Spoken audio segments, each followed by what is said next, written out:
ನಾಡಹಬ್ಬ ದಸರಾ ವಿಚಾರಕ್ಕೆ ಸಂಬಂಧಪಟ್ಟಂತೆ ಪರ ಮತ್ತು ವಿರೋಧದ ಚರ್ಚೆಗಳ ಆರಂಭ ಆಗಿದೆ.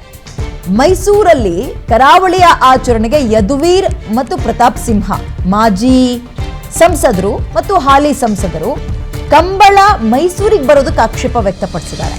ದಸರಾ ಆರಂಭಕ್ಕೂ ಮುನ್ನ ಪರ ಮತ್ತು ವಿರೋಧದ ಚರ್ಚೆ ಜೋರಾಗ್ತಾ ಇದೆ.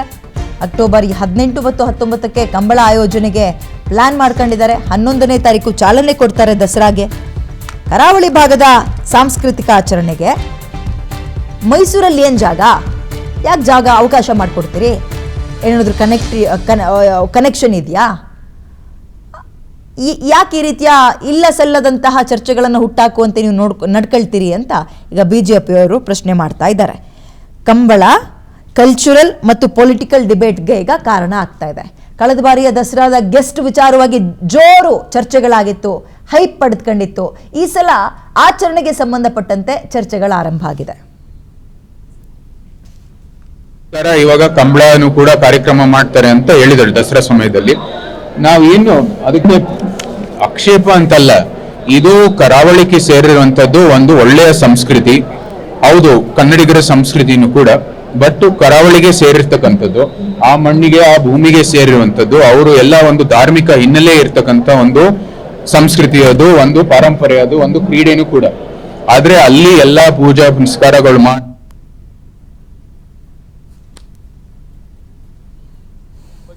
ಒಂದು ನಿಲುವನ್ನ ತಳೆದಿದ್ದಾರೆ. ಅದು ನಮ್ಮ ನಿಲುವು ಅದೇ ಆಗಿದೆ. ನೋಡಿ, ಯಾವುದೇ ಒಂದು ಊರಾಗ್ಲಿ, ಈಗ ನಮಗೆ ಸವದತ್ತಿ ಯಲ್ಲಮ್ಮನ ಜಾತ್ರೆ ಲಕ್ಷಾಂತರ ಜನ ಬರ್ತಾರೆ, ಅದಕ್ಕೊಂದು ಡಿಸ್ಟಿಂಕ್ಟ್ ಕ್ಯಾರೆಕ್ಟರ್ ಇದೆ. ನಮ್ಮ ದಸರಾ ಅಂದ್ರೆ ನಮ್ದೊಂದು ಮೈಸೂರು ದಸರಾಕ್ಕೆ ಅದರದಾದಂತ ವಿಶೇಷವಾದಂತ ಅದಕ್ಕೊಂದು ಕದರ್ ಇದೆ. ಅಲ್ಲಿ ನಾವು ಗ್ರಾಮೀಣ ದಸರಾನು ಮಾಡ್ತೀವಿ, ಯುವ ದಸರಾನು ಮಾಡ್ತೀವಿ, ಮನೆಯಲ್ಲೂ ದಸರಾವನ್ನು ಮಾಡಿದೀವಿ ನಾವು. ಇಲ್ಲಿ ಕುಸ್ತಿ ಇದೆ, ಇಲ್ಲಿ ನಮ್ಮ ಹತ್ರ ಆಟೋಟಗಳು ಎಲ್ಲಾ ರೀತಿ ದಸರಾ ಕ್ರೀಡೆಗಳನ್ನು ಕೂಡ ನಾವು ಮಾಡ್ತೀವಿ, ವಿವಿಧ ಸ್ಪರ್ಧೆಗಳನ್ನ ಮಾಡ್ತೀವಿ, ಸಂಗೀತ ಕಾರ್ಯಕ್ರಮಗಳಿದಾವೆ.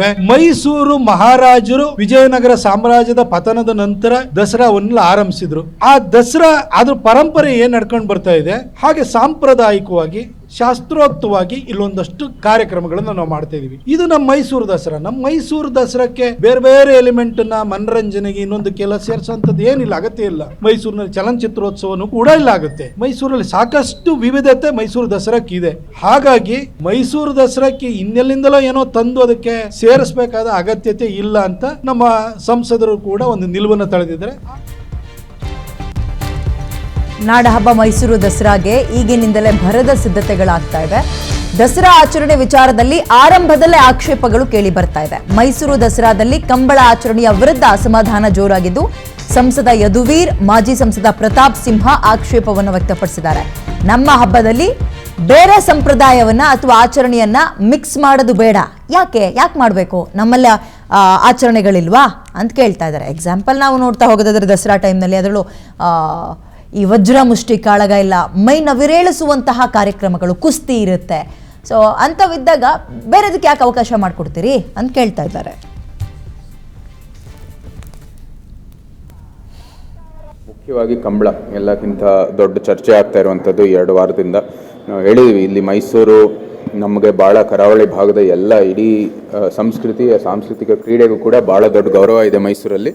ಆದರೆ ನಮ್ದು ಏನಂದರೆ ದಸರಾ ಸಮಯದಲ್ಲಿ ಇದು ಯಾಕೆ ಬೇಕು ಅಂತ, ನೀವು ಬರೀ ಇದು ಒಂದು ಹೊಸ ಆಕರ್ಷಣೆ ಅಥವಾ ಹೊಸ ಒಂದು ಪ್ರದರ್ಶನೆಗೋಸ್ಕರ ಇವತ್ತು ಮೈಸೂರು ದಸರಲ್ಲಿ ಸೇರಿಸಿ ಇದು ಯಾವುದೇ ರೀತಿ ನಮಗೆ ಅವಶ್ಯಕತೆ ಇಲ್ಲ, ಅನವಶ್ಯಕವಾದಂಥ ಒಂದು ಬೆಳವಣಿಗೆ ಅಂತ ನಾವು ಅಲ್ಲಿ ಹೇಳಿದ್ದೀವಿ. ಮುಖ್ಯಮಂತ್ರಿ ಇದನ್ನ ತೀರ್ಮಾನ ಮಾಡಿ ರದ್ದು ಮಾಡಿದ್ರೆ ಒಳ್ಳೆಯದು ಅಂತ ಹೇಳಿದ್ದೀನಿ. ಕರಾವಳಿ ಮಟ್ಟದಲ್ಲಿ ನಾವು ದೊಡ್ಡ ಕಾರ್ಯಕ್ರಮ ಮಾಡಲಿ, ಮೈಸೂರಿನವರೇ ಬಂದು ಕೈ ಜೋಡಿಸ್ಬಿಟ್ಟು ನಾವೆಲ್ಲರೂ ಕೂಡ ಅದಕ್ಕೆ ನಮ್ಮ ಬೆಂಬಲ ಮತ್ತು ಪ್ರೋತ್ಸಾಹ ಕೊಡೋಣ ಅಂತ ಹೇಳಿದ್ದೀವಿ. ಕಂಬಳ ಆಚರಣೆ ಬಗ್ಗೆ ಸಂಸದ ಯದುವೀರ್ ಅಸಮಾಧಾನ ವ್ಯಕ್ತಪಡಿಸ್ತಾ ಇರೋದು ಯಾಕೆ?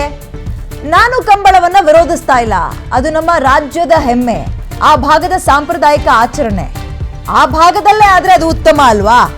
ಈಗಾಗಲೇ ಆಡಳಿತಾತ್ಮಕವಾಗಿ ಮೈಸೂರಲ್ಲಿ ಸವಾಲುಗಳಿದ್ದಾವೆ. ಸಮಿತಿಯ ಎಲ್ಲಾ ಸದಸ್ಯರು ಈ ಬಗ್ಗೆ ಕಳವಳವನ್ನ ವ್ಯಕ್ತಪಡಿಸ್ತಾ ಇದ್ದಾರೆ ಅಂತ ಸಂಸದ ಯದುವೀರ್ ಅವರು ಹೇಳ್ತಾ ಇದ್ದಾರೆ.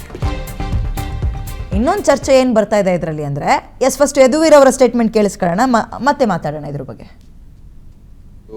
ಪ್ರದರ್ಶನೆಗೋಸ್ಕರ ಇವತ್ತು ಮೈಸೂರು ದಸರಲ್ಲಿ ಸೇರಿಸಿ ಇದು ಯಾವುದೇ ರೀತಿ ನಮಗೆ ಅವಶ್ಯಕತೆ ಇಲ್ಲ, ಅನವಶ್ಯಕವಾದಂಥ ಒಂದು ಬೆಳವಣಿಗೆ ಅಂತ ನಾವು ಅಲ್ಲಿ ಹೇಳಿದ್ದೀವಿ. ಮುಖ್ಯಮಂತ್ರಿ ಇದನ್ನ ತೀರ್ಮಾನ ಮಾಡಿ ರದ್ದು ಮಾಡಿದ್ರೆ ಒಳ್ಳೆಯದು ಅಂತ ಹೇಳಿದ್ದೀನಿ. ದಸರಾ ಆಚರಣೆಯಲ್ಲಿ ಕರಾವಳಿಯ ಕಂಬಳ ಆಚರಣೆ ಯಾಕಿರಬೇಕು? ಸಂಸದ ಯದುವೀರ್ ಹೇಳಿಕೆಗೆ ನನ್ನ ಸಹಮತ ಇದೆ ಅಂತ ಶಾಸಕ ಶ್ರೀವತ್ಸ ಹೇಳ್ತಾ ಇದ್ದಾರೆ. ಯತೀಂದ್ರ ಅವರು ಕೂಡ ವಿರೋಧ ವ್ಯಕ್ತವಾಗೋದ್ರ ಬಗ್ಗೆ ತಿಳಿಸಿದ್ದಾರೆ. ಕಮರ್ಷಿಯಲ್ ದಸರಾ ಆಗೋದು ಬೇಡ ಅಂತ ಶಾಸಕ ಶ್ರೀವತ್ಸ ಹೇಳ್ತಾ ಇದ್ದಾರೆ. ಕಮರ್ಷಿಯಲ್ ಪದ ಯಾಕೆ ಬರುತ್ತೆ ಗೊತ್ತಾ ಇಲ್ಲಿ ನೋಡಿ, ಈ ಕಂಬಳ ಕರಾವಳಿ ಭಾಗದ ಒಂದು ನಿರ್ದಿಷ್ಟ ಸಂಸ್ಕೃತಿ, ಅದನ್ನ ಎಲ್ಲಂದ್ರಲ್ಲಿ ಮಾಡಿಲ್ಲ ಇಲ್ಲಿ ತನಕ, ಆ ಭಾಗಕ್ಕೆ ಸೀಮಿತ ಆಗಿದೆ. ಅದನ್ನ ಹಿಂಗೆ ಎಲ್ಲ ಕಾರ್ಯಕ್ರಮಗಳಿಗೂ ಎಲ್ಲ ಹಬ್ಬ ಜಾತ್ರೆಗಳಿಗೆ ತರ್ತಾ ಹೋದ್ರೆ ನಾವುಗಳು ಕಮರ್ಷಿಯಲ್ ಆಗ್ಬಿಡುತ್ತೆ. ಸೊ ಕಮರ್ಷಿಯಲ್ ಮಾಡ್ತಾ ಹೋದ್ರೆ ನಿರ್ದಿಷ್ಟ ಸಂಸ್ಕೃತಿಗೆ ಪೆಟ್ಟಾಗುತ್ತೆ ಅನ್ನುವಂಥದ್ದು ಅವರ ಅಭಿಪ್ರಾಯ.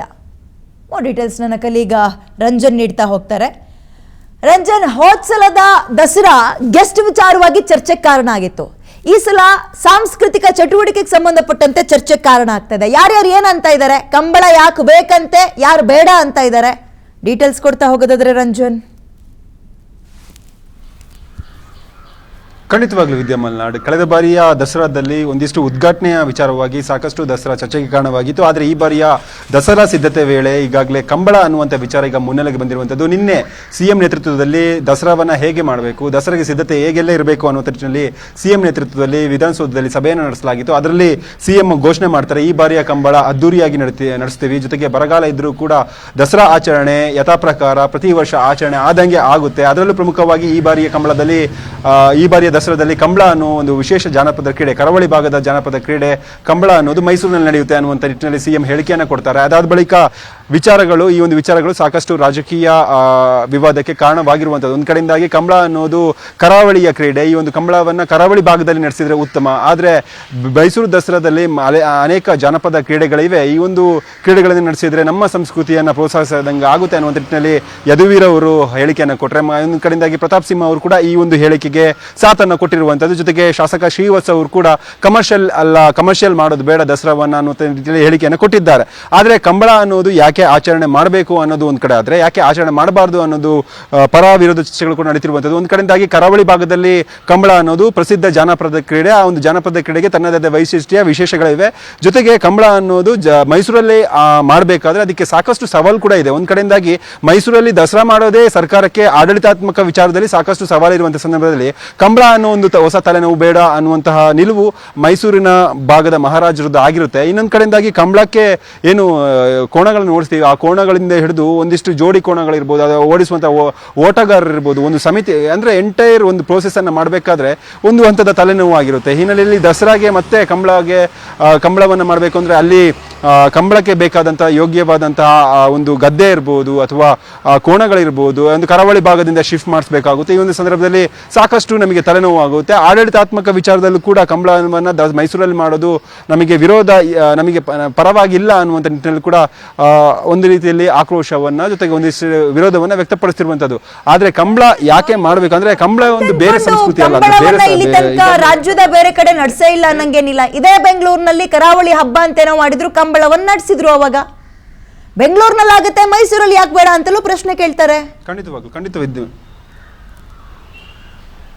ಖಂಡಿತವಾಗ್ಲೂ ವಿದ್ಯಾ ಮಲ್ನಾಡ್, ಈ ಏನು ಕರಾವಳಿ ಭಾಗದ ಕಂಬಳವನ್ನ ಬೆಂಗಳೂರು ಕಂಬಳವಾಗಿ ಬಹಳಷ್ಟು ವಿಜೃಂಭಣೆಯಿಂದಾಗಿ 2 ಬಾರಿ ಆಯೋಜನೆ ಮಾಡಲಾಗಿತ್ತು. 2 ಬಾರಿ ಕೂಡ ಒಂದು ಕಂಬಳ ಆಯೋಜನೆ ಮಾಡಿದ ಸಂದರ್ಭದಲ್ಲಿ ಬೆಂಗಳೂರಿನಲ್ಲಿ ಕೂಡ ಸಾಕಷ್ಟು ಯಶಸ್ವಿಯಾಗಿತ್ತು. ಅಂದ್ರೆ ಜನಪ್ರಿಯ ಪ್ರಸಿದ್ಧ ಕ್ರೀಡೆ ಆಗಿರೋದ್ರಿಂದಾಗಿ ಎಲ್ಲರೂ ಕೂಡ ಇಷ್ಟಪಡ್ತಾರೆ. ಅಂದ್ರೆ ಆ ಒಂದು ಕೆಸರು ಗದ್ದೆಯಲ್ಲಿ ಕೋಣಗಳು ಓಡುವಂತ ರೇಸನ್ನು ನೋಡೋಕೆ ಯುವಕ ಯುವತಿಯರು ಇರ್ಬೋದು, ಜೊತೆಗೆ ನಮ್ಮ ಕರ್ನಾಟಕದ ಒಂದು ಆಸಕ್ತ ಒಂದು ಜಾನಪದ ಕ್ರೀಡೆ ಆಗಿರೋದ್ರಿಂದಾಗಿ ಬೆಂಗಳೂರಿನಲ್ಲಿ ಮಾಡಿದ್ರು.